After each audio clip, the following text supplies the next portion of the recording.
Dan saudara, pada novena kita hari yang kelima, temanya adalah Santo Yosef, Bapa yang bekerja.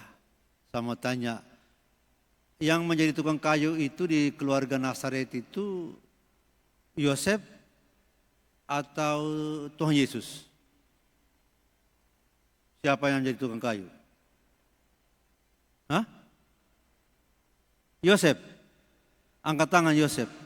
Yang bilang Yosef yang tukang kayu. Yosef tukang kayu, angkat tangan. Angkat tangan tinggi. Tinggi. Ya. Oke, baik, terima kasih. Yang bilang Yesus juga tukang kayu, angkat tangan. Cuma 2 saja. 3, 4. Baik. Tidak ada yang lulus, tidak ada yang tidak lulus, semuanya lulus. Injil Matius mengatakan bahwa ketika Yesus ditolak dalam perikop Yesus yang ditolak di Nazaret, dikatakan bahwa orang Nazaret mengatakan, bukankah dia ini anak tukang kayu? Jadi Yosef yang dimaksudkan karena yang ditunjukkan adalah bapaknya. Dalam Injil Lukas tidak disebutkan tukang kayu, tetapi cuma disebut, bukankah dia ini anak Yosef? Itu di Injil Lukas. Kalau di Injil Markus, itu mereka mengatakan, ketika Yesus menjelaskan kitab suci, mereka mengatakan,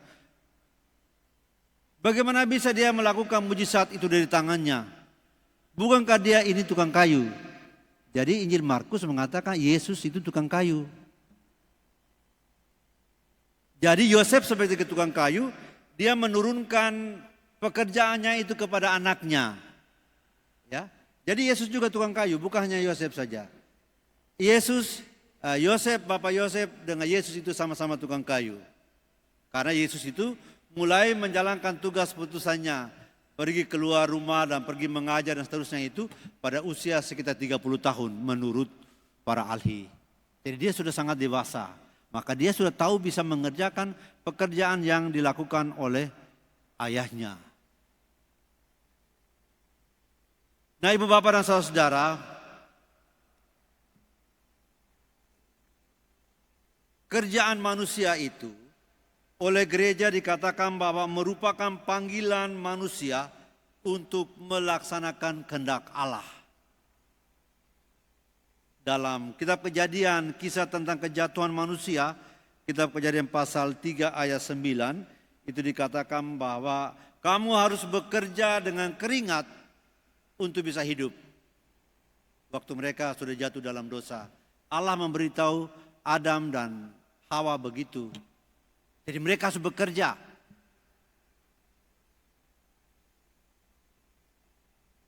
Sehingga kemudian gereja memaknai, dan itu disebutkan dalam ensiklik Rerum Novarum, ya. Ensiklik yang bicara mengenai pekerjaan dan pekerja ketika menghadapi industrialisasi di Eropa Barat. Nah, saudara-saudara, oleh karena itu kerja memiliki nilai yang luhur karena dimaknai sebagai bekerja bersama dengan Allah demi menyempurnakan ciptaan dan kehidupan untuk kehidupan manusia. Dan Santo Yosef telah melakukannya itu secara sempurna sebagai tukang kayu.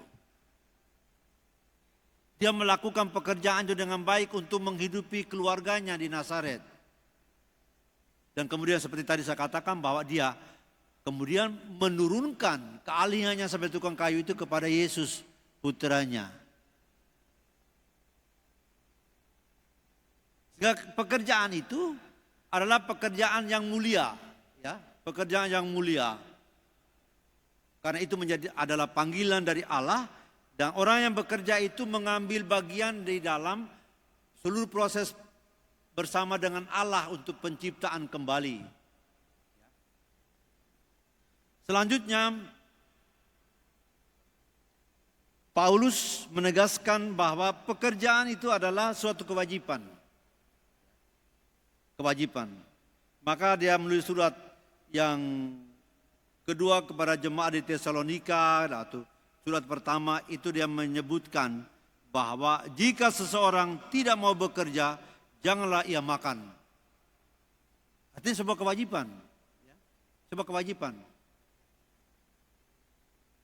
Karena ternyata kalau tidak kerja itu mati.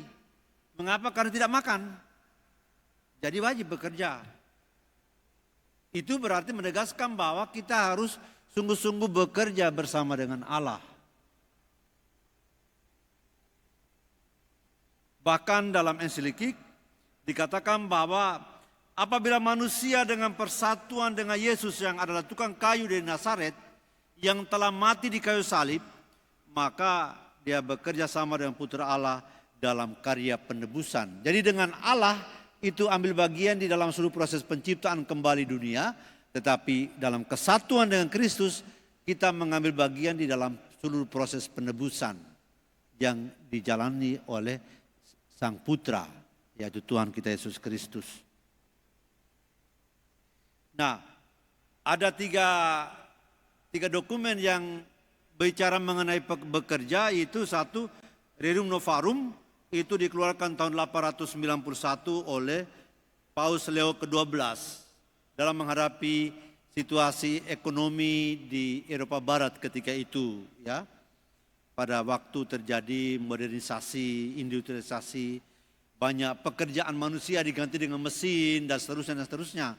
Banyak terjadi pengangguran, lalu gereja mengeluarkan ajaran mengenai itu. Karena waktu itu manusia yang menjadi tenaga kerja itu hanya diperlakukan sebagai objek.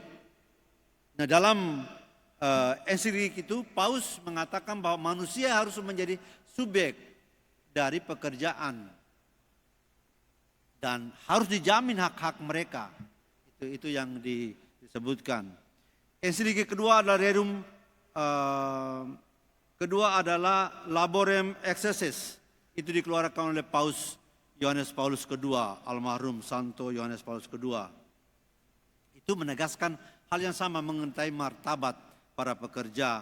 Dan yang terakhir yang saya singgung tadi malam itu surat apostolik Patris Corde yang bicara banyak mengenai Yusuf. Dan justru di dalam Patris Corde ini Paus Fransiskus menegaskan bahwa Yusuf adalah seorang pekerja secara diam. Dalam keheningan dia bekerja untuk menghidupi keluarganya. Maka Paus mengatakan seperti banyak umat Katolik, seperti banyak orang di seluruh pelosok dunia ini bekerja dengan tulus dalam diam. Mereka itu adalah orang-orang yang bekerja bersama dengan Yusuf mengambil bagian di dalam karya Allah.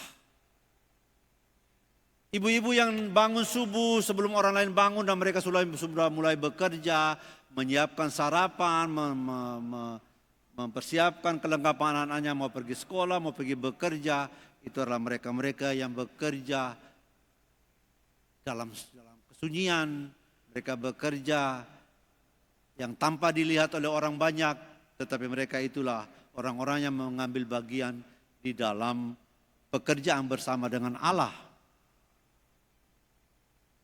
Para bapak yang bekerja dari pagi sampai dengan sore bahkan sampai malam lemburnya, mereka itu adalah orang-orang yang bekerja, mengambil bagian di dalam panggilan Allah untuk bekerja, untuk menghidupi keluarga, untuk memberikan nafkah, menjamin masa depan anak-anak dalam keluarga. Mereka itulah orang-orang yang telah mengambil bagian di dalam perutusan Tuhan sendiri untuk membawa penebusan. Oleh karena itu Bapak dan saudara-saudara, pada novena hari kelima ini kita berdoa kepada Santo Yosef.